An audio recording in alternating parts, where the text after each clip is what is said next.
കുഞ്ഞുസ്നേഹയുടെ കഥ കേൾക്കാം.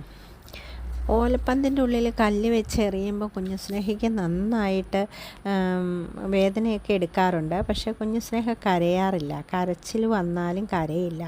കരഞ്ഞു കഴിഞ്ഞാൽ അവർ പിന്നെ കൂടുതൽ ശക്തിയിൽ എറിയും.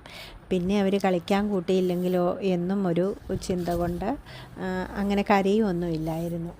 ചിരിച്ചുകൊണ്ടേയിരിക്കുമായിരുന്നു. ചിരിച്ചുകൊണ്ടിരിക്കുമ്പോൾ അവർക്ക് കൂടുതൽ വാശിയാവാനും കൂടുതൽ ശക്തിയിൽ എറിയും. അങ്ങനെയൊക്കെ കളിയും ചിരിയായിട്ട് കുറേ കാലം കഴിഞ്ഞു. പിന്നെ സ്കൂളിൽ പോകുമ്പം കുഞ്ഞുസ്നേഹയ്ക്ക് ഒരു കൂട്ടുകാരി ഉണ്ടായിരുന്നു, റൂബി. അവരൊരുമിച്ചാണ് സ്കൂളിൽ പോകുന്നത്.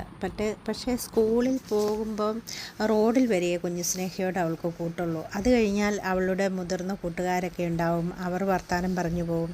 തിരിച്ചു വരുന്ന റോഡ് കഴിയുമ്പോൾ അവർ ഒരുമിച്ചാകും. ആ കാലത്ത് കുഞ്ഞുസ്നേഹയുടെ അമ്മയ്ക്ക് കുറേ ആടുകളും പശുക്കളും ഒക്കെ ഉണ്ടായിരുന്നു. പിന്നെ അതിനെ തീറ്റാൻ ശനി ഞായർ ഒക്കെ കൂപ്പിൽ പോകും. കുഞ്ഞുസ്നേഹയും കൂടെ പോകും. കുഞ്ഞുസ്നേഹയ്ക്ക് അത് ഇഷ്ടമായിരുന്നു. കാടാണെങ്കിലും പേടിയില്ലായിരുന്നു.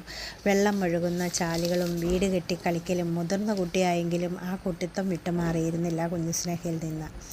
ഏട്ടൻ കോർട്ടിൽ കളിക്കാനൊക്കെ പോകുമ്പോൾ വിലക്കിയിരുന്നു. പക്ഷേ ഏട്ടൻ പുറത്തു പോകുമ്പോൾ കുഞ്ഞുസ്നേഹ പോകുമായിരുന്നു. എല്ലാ വെക്കേഷനിലും കുഞ്ഞുസ്നേഹ മലബാറിന് പോകും.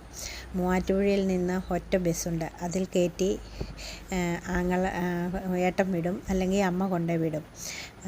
പൂഞ്ചാലിൽ എന്ന സ്ഥലത്ത് ഇറങ്ങും. ഷൈജു അല്ലെങ്കിൽ രാജു കൊച്ചച്ഛൻ വന്ന് കൂട്ടിക്കൊണ്ട് പോകും.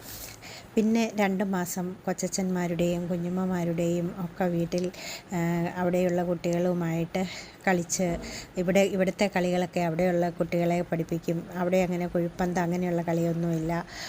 അതെല്ലാം കളിച്ച് വലിയ ആളായി. സ്നേഹ അങ്ങനെ അവരോട് കൂട്ടുകാരി അങ്ങനെ നടക്കുമായിരുന്നു.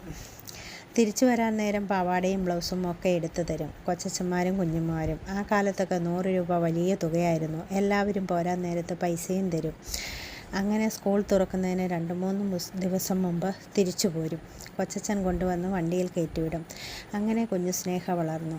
10ലെ വെക്കേഷനായി കളിയും പശുവിനെ തീറ്റലും ഒക്കെയായി നടന്നു.